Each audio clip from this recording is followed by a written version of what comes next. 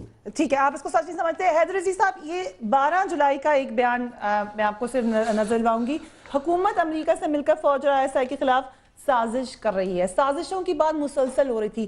کہیں اسی سازش کی طرف تو اشارہ نہیں تھا؟ اس وقت کس سازش کا آپ لوگ ذکر اس کر رہے وقت تو تھے؟ ایسی کوئی صورتحال نہیں تھی, اور اس وقت کوئی صورتحال بہت مختلف تھی, اور قائد تحریک نے اس کسی اور پرسپیکٹو میں یہ بات کی تھی. کیونکہ مگر یہ جو مئی کی بات ہے, یہ جولائی کی بات یہ ہے. ظاہر ہے کہ اس کی بات کی repercussions بہت بات ہے, جاری وہ ہوں گے بہت اس بات کی بات ہے, اور اس سبجیکٹ پہ میں بھی بات نہیں کرنا چاہوں گا کیونکہ اس کا اس سے کوئی تعلق نہیں ہے, اور کڑی سے کڑی جوڑنے کا اس وقت سردست کوئی فائدہ نہیں ہے.